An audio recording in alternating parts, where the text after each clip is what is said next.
The D-backs might have salvaged the series sweep with a victory on Sunday, but we're still waiting for the signs showing that the D-backs are starting to turn their season around.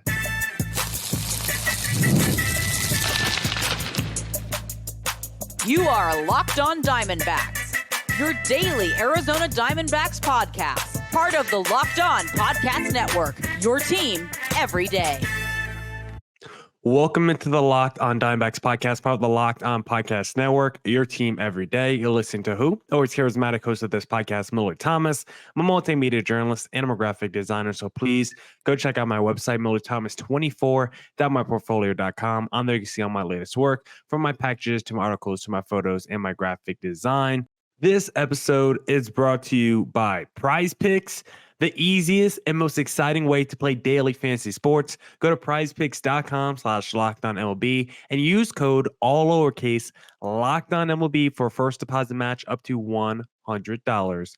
On today's Locked On Diamondbacks podcast, we'll talk about the D-backs salvaging the series sweep. We'll talk about the most negative stats that have defined the season so far for Arizona. And we'll talk about that Reds rematch in segment number 3. But before we get into any of that, thank you for making Locked On Diamondbacks your first listen every day. I would not be able to do this podcast without you, my loyal listeners, sharing, subscribing, reviewing, doing all that so I could do this podcast for you. Thank you. It's free. It's available on all platforms. So please continue to tell your friends. And one of those platforms is YouTube. So please hit subscribe to Locked On Diamondbacks on YouTube. Our goal is to hit 2,000 subs by the All-Star break. So once again, please hit subscribe to Locked On Diamondbacks on YouTube. But now let's get into the podcast and let's talk about that series against the Baltimore Orioles, because yes, the D-backs were able to salvage the series, not get swept, have a huge win on Sunday, but none of that matters because the D-backs still didn't look like a great team in that series, and it was a perfect opportunity coming off the 4-game win streak for the D-backs to build some momentum, prove to themselves and their fans that, you know what, we're starting to turn this season around, and we're going to do it against one of the best teams in Major League Baseball, the Baltimore Orioles, who are a version of a team that we should be. Young, exciting, on the rise, one of the best teams in their league. That's who the Arizona Diamondbacks should be. They should be the NL version of the Baltimore Orioles. But the difference is their stars are playing like stars. Meanwhile, the D-backs stars are not. When you look at the teams that the D-backs have been this year, not exactly a murderous row of World Series contenders here. The D-backs have been the Colorado Rockies twice, the St. Louis Cardinals, and the Cincinnati Reds, who they face again this upcoming week, which we'll preview in segment number 3. So looking at those 3 teams that the D-backs have won this year, probably 2 of those teams are going to finish in last place. So when you look at this D-backs team this season, they have not been any quality opponents. They have only taken out the barrel of the National League. And whenever they've gone against the Braves, the Yankees, the Dodgers, the Padres, this most recent series against the Orioles, the D-backs have struggled and have not looked good against the best teams in Major League Baseball. And that's a problem. This could have been a series where the D-backs start to prove to themselves and everyone else that they are a good team. But we're starting to get to a point in the season where the sample size is getting pretty large, where it's hard to call the D-backs a good team. They've been mediocre for most of the season. So at some point, they have to start turning it around. And if they don't turn it around, then I think it's fair to just say that this D-backs team is just flat out mediocre, because the way that they're playing right now, all the struggles that we've seen this season, a lot of them came up in this series. We saw a lot of lack of execution by the offense. We saw a lot of struggles late in games by the offense. We saw the bullpen at times not being able to preserve leads. Everything that we've discussed that's been wrong with this D-backs team all season, we got to see glimpses of it in this series against the Baltimore Orioles. And of course, we even got to see the good side of the D-backs, because we know this is a very feast or famine team, where you look at the last few weeks, it's been more famine than not. But not every time, But the last two times when the D-backs were facing a series sweep, they stepped up in a big way. They did it most recently, I believe, against the San Diego Padres, where in that series finale, they scored 11 runs. In this finale against the Orioles, they had a six-run sixth inning that carried them to victory, where they were able to put up 9 runs total and win the ball game. The offense has just been way too feast or famine recently, which has been a big part of this D-backs problem in totality. And when you look at the D-backs offense compared to that Orioles offense in this series, it felt like the Orioles offense repeatedly put pressure on the D-backs late in games. It felt like they always had players on the bases, always had runners in scoring opportunities late in games whenever they were down against the D-backs. It felt like they were always ready and had a response whenever the D-backs took a lead or started putting runs on the board. It felt like the Orioles were always ready to respond. Couldn't say the same for the D-backs, who struggled with their opportunities throughout the series. Yes, they had a good Sunday, but the first two games, they just did not convert enough. When you look at that game 2 against the Orioles, they were up 4-2 in game 2, and the offense just went completely cold, as they tend to do late in games. They did nothing from the 6th inning on, and they did nothing in extra innings, could not convert at all with the runner on second, which you hate to see. Kevin Ginkel was the man that gave up the home run in game number 2 that, gave the lead away for Arizona. And we are desperately missing 2023 Kevin Ginkel, because with Paul Sewald back, with Ryan Thompson pitching the way he is, you need Kevin Ginkel so you can have that 7, 8, and 9 1-2-3 combination for you in the back end of your bullpen. And right now, Kevin Ginkel is not doing his part in the D-backs back end to make us feel confident that we can win any game if the D-backs are, up after 6 innings, because Kevin Ginkel just has not been consistent enough this year. And if he's not, it's going to be hard to believe that this D-backs bullpen is good enough to carry us all the way to the postseason. And then offensively, you look at this series, yes, the D-backs were very quiet in the first 2 games. A big part of that is because 2 of the pillars in this D-backs team, Corbin Carroll and Gabriel Moreno, they were pretty quiet themselves the first 2 games. And when looking at D-backs versus Orioles, you can't help but compare the young stars of both of those teams and look at the Orioles and look at what Adley Rutschman has done this season and look at what Gunnar Henderson has done this season and be like, man, there's no doubt that there is a correlation between their young stars playing like young stars and that team looking like one of the best in Major League Baseball. Meanwhile, look at the D-backs. Corbin Carroll, one of the worst players in Major League Baseball offensively. Gabriel Moreno hasn't taken the next step. It's not a surprise that the D-backs offense has not looked good with 2 of their core players not playing like stars. Corbin Carroll was a top 5 MVP finalist last year. This year, I don't even think he'd be in the top 500 of an MVP ballot. We need Corbin Carroll to have a bounce back any day now, because I believe, as we've said a lot on this podcast, this offense is going to go as Corbin Carroll goes. And right now, this offense is just way too inconsistent, because Corbin Carroll is way too inconsistent. And more times than not, he has not been good for the D-backs this season. And I think it's a big reason why we've seen this D-backs offense not good enough. So for the D-backs, moving forward, there's only so much you could do. You've tried everything with Corbin Carroll. Gabriel Moreno, he's been in and out of the lineup. But if the pillars of your team, the core pieces, don't pick it up, don't turn it around, it's going to be hard to believe that this D-backs team can turn it around and eventually be a World Series contender in the end.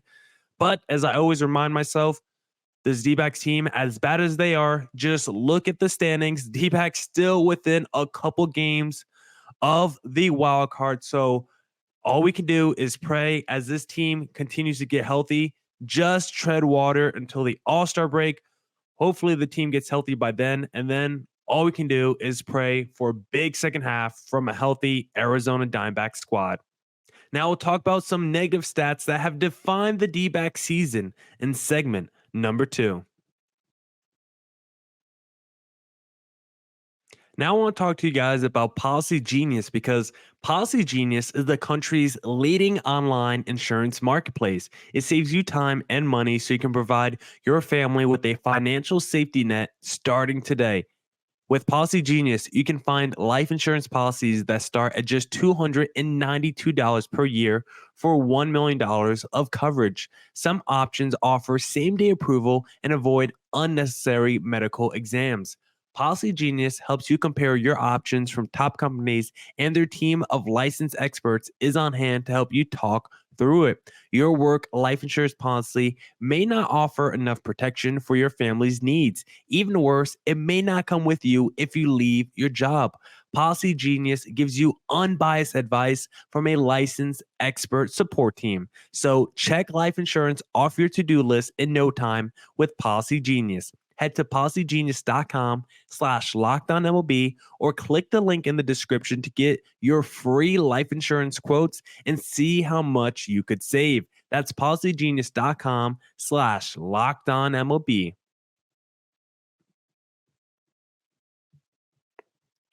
All right. Let's get back into the Locked On Diamondbacks podcast. If you like the show, please follow me on Twitter at CareerThomas24 for the personal account, or look up Locked On Diamondbacks both Twitter and Instagram for the podcast handle. But now let's get back into the podcast and let's talk about some negative stats that I believe have defined the D-backs this season. I got two pertaining to the offense and two pertaining to pitching. And we'll first start with the offense. Number one, D-backs are bottom 5 in the National League when it comes to steals. I don't know if that's hard for some to believe because we know the strength of this D-backs team all last season was create chaos, right?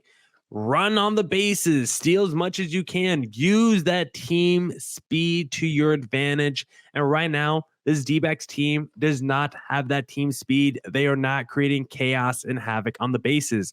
Look at last year's team. You, of course, had Corbin Carroll with his 50-plus stolen base season, but Jake McCarthy had 26. You had 16 from Perdomo. Walker got you double digits. You got 9 from Millard Thomas. You got even 11 from a Tommy Pham, like up and down your lineup. 8 from Ketel Marte. Like, so many dudes contributed to the stolen base category last season. So many guys were just smart, high IQ guys on the base paths, just stealing when they know they had the open base, and it was an easy opportunity for them.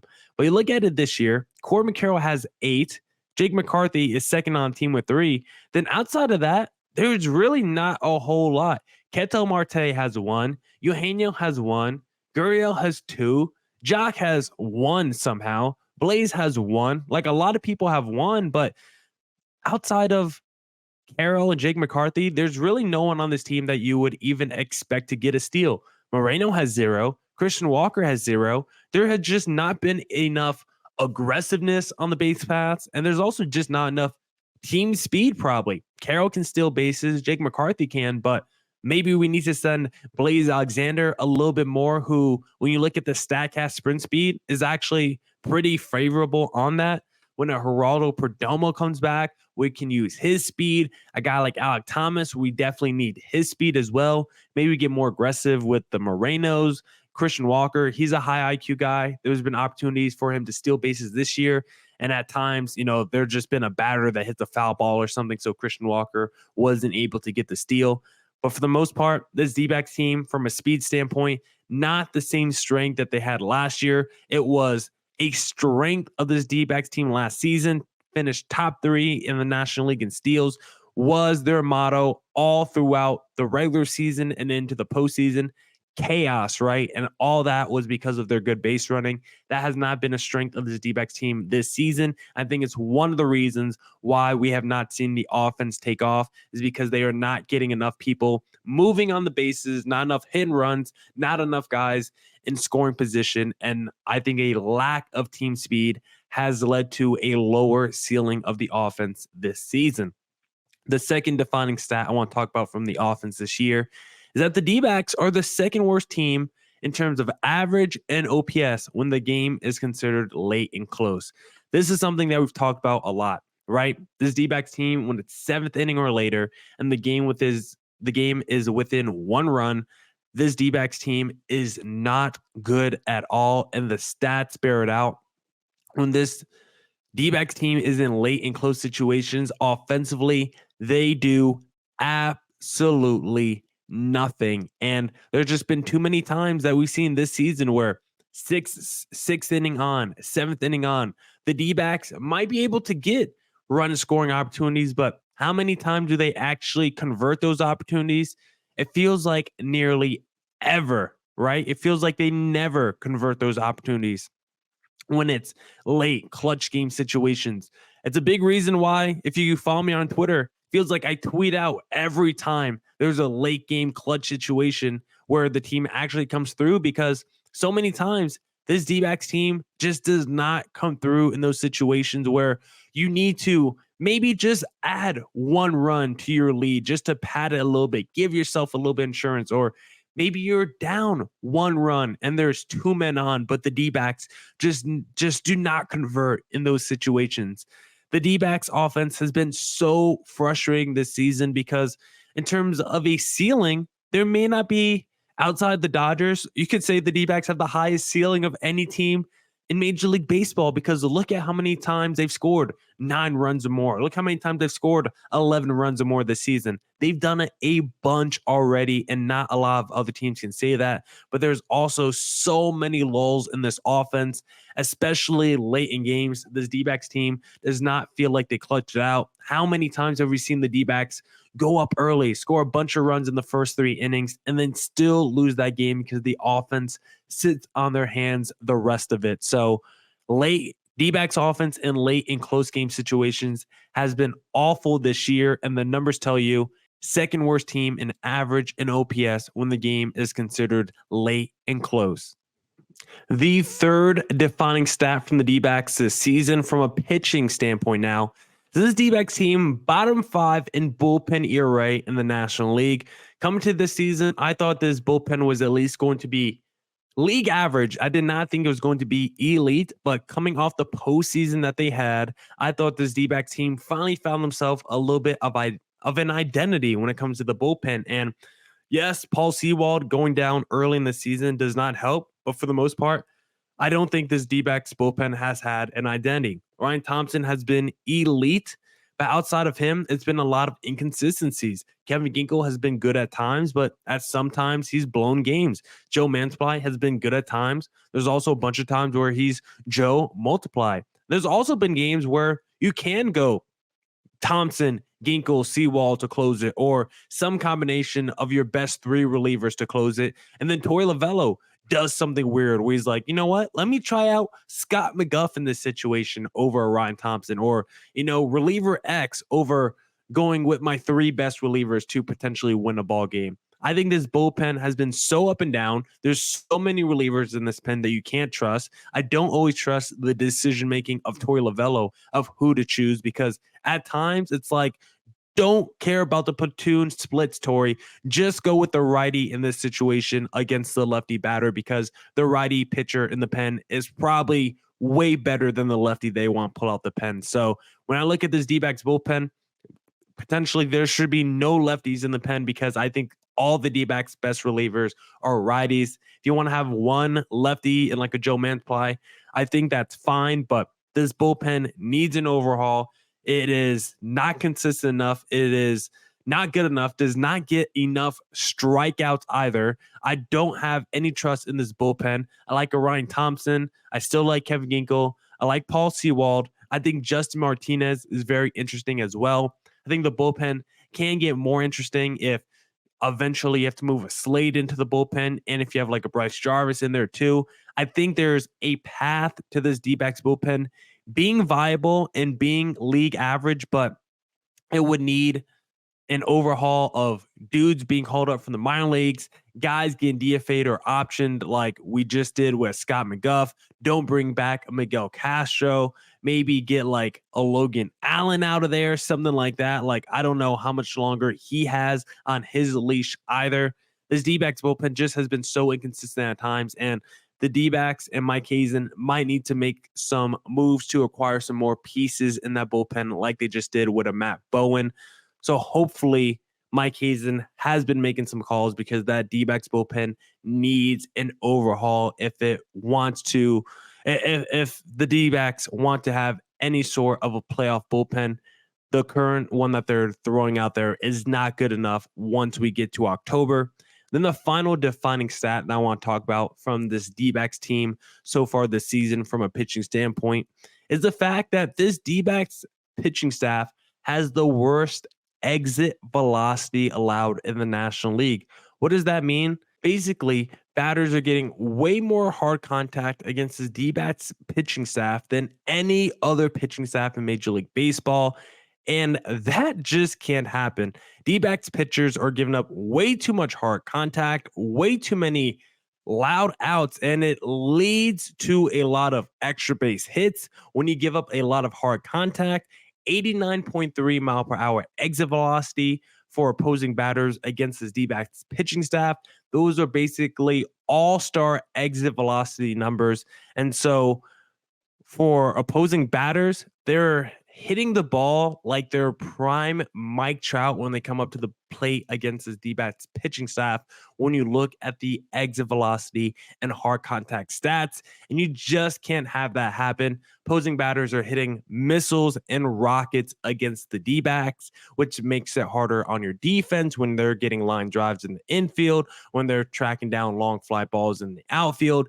Just leaves there more room for errors defensively when you give up more hard contact, and it leaves more room for extra base hits as well. So D-backs pitching staff has to improve on giving up less hard contact, and maybe they could do that by getting some more strikeouts, because that's been an issue with this D-backs staff this year, below league average in terms of strikeout rate. So maybe stop pitching to contact as much and try to pitch away from contact by getting some more strikeouts if you're the D-backs pitching staff. So when looking at some negative defining stats for the D-backs this year, offensively, the two that I would point out: bottom 5 in the National League in steals, second worst in average and OPS when the game is considered late and close. Then from a pitching perspective, D-backs bottom 5 in the National League in terms of bullpen ERA, and the worst exit velocity allowed in the National League as well. Now we'll preview the rematch against the Cincinnati Reds in segment number 3.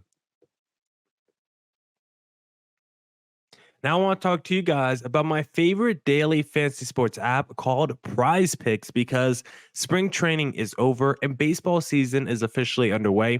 Don't miss your chance to add your favorite players from the diamond in your Prize Picks entries, whether it's strikeouts, RBIs, or first inning runs. Take your pick of more or less and add them to your Prize Picks entries today. Get in on the playoff action and win up to 100 times your money on Prize Picks as you and the world's best players take the game to a new level during basketball's postseason. My favorite thing to do during the basketball postseason is take the Timberwolves. I take Ant over on points and over on rebounds. And when it hits, I love seeing money hit my pocket. If you want to see money hit your pocket, download the app today and use code LOCKEDONMLB, all lowercase, for a first deposit match up to $100. Prize Picks, pick more, pick less. It's that easy. All right. Let's get back into the Locked on Diamondbacks podcast. And let's talk about that rematch against the Cincinnati Reds, because the D-backs play the Reds once again. We just came off a sweep prior to the series against Baltimore against the Cincinnati Reds. And now the D-backs get a chance to repeat it once again and potentially put themselves in the wild card race. Assuming the D-backs can sweep the Reds again, the D-backs should be owning a wild card spot if they're able to accomplish that feat. But for me, I don't need a sweep of the Reds. You went in there to the Reds home field, you swept them, you took care of business. I would love for the D-backs to come back to Arizona and get another sweep of the Reds, but just to win the series, that's all I need. I don't need a sweep to be happy. It will bring a smile to my face if the D-backs are able to do that, but just handle business, take 2 out of 3, and just repeat the success they had last time against the Reds and put yourself in a better position in the wild card race. That's all I need. I don't need another series sweep. as much as I would appreciate and accept another series sweep, just come back to Arizona and handle your business against Cincinnati. We've already seen a preview of a couple of these pitching matchups because you literally just had them last week against the Cincinnati Reds. And so for the D-backs, just repeat what you did last week. We already saw Jordan Montgomery versus Graham Ashcraft. And guess what? We're going to see it again in game number 1. We already saw Hunter Green versus a Slade Ciccone. And guess what? We're going to see it again in game number 2. Monty, last week against the Reds, was incredible. 7 innings, 2 earned runs. All he needs to do is just replicate that performance. We're not asking Monty to reinvent the wheel. Whatever you did last time, just go at home, get the iPad, get the little film out, and just watch what you did literally last week against the Reds. See what worked against that team and just do it all again. Probably easier said than done because now the other team, the Reds, have a scouting report. They're like, okay, this is what went wrong against us last time when we faced off against Monty. So let's not do that again. So I totally understand the point that the opposing team should probably be better situated going into the rematch, because if you did lose last time, now you're like, okay, I know what not to do so I don't lose again. But also, if you're Monty, it is the Cincinnati Reds. They also haven't been playing that good of baseball this year. Just do what you did last time, and hopefully it works out for you again. And for the D-backs offense, when they went against Graham Ashcraft, they were able to get 3 runs over 5 innings. But on the day, 2 for 12 with runners in scoring position. But what I did like from that game against Graham Ashcraft is the D-backs offense showed up late. You got a home run from Eugenio Suarez in the 8th inning of that game. Absolutely love to see that. And then Slade Ciccone last week against the Reds, 5.1 innings pitched and only 1 earned run. Can he do that once again? That's all we need from him, which is, again, probably easier said than done. And in that game, Logan Allen was the one from the bullpen that tried to blow that game for the D-backs. But once again, we got some late game offense in the 7th and in the 8th that got the D-backs the victory and got the D-backs the series win. And so going into this rematch against the Reds, you know what I want to see? I want to see the starters look elite once again, like they did just last week. And once again, I want to see the offense come through late game situations in the clutch. And you know, when you go back and look at that series last week against the Reds, you know who it was that was coming through late game in the clutch? It was the Gabriel Morenos. It was the Eugenio Suarez's. It was the Corbin Carrolls that was coming through clutch last week. The players that have not done much this season. So we need them to pick it up once again in this upcoming series against Cincinnati. And then in the series finale, Brandon Pfaadt versus Andrew Abbott. Last year, Pfaadt was solid against Cincy. He went 11.1 innings pitched in 2023, 5 earned runs and 11 strikeouts. His biggest problem, though, he did allow 4 home runs in those 11 innings. So don't want to see that in this series finale against the D-backs. And then Andrew Abbott on the Reds, having himself a very good season, kind of a breakout season, but also a lefty pitcher. And we know this D-back team, arguably the best lefty hitting team in Major League Baseball statistically when you look at the stats. So for the D-backs, it's another winnable series, and they definitely need it. If they win this series, it doesn't change my confidence meter going forward, but it will at least bring a smile to my face. Now, that's it for this edition of the Locked On Diamondbacks podcast. Come back tomorrow for more Diamondbacks news coverage insight. We'll, of course, talk after the D-backs beat the Reds in game number 1. And then, as always, stay safe, stay healthy. Doses.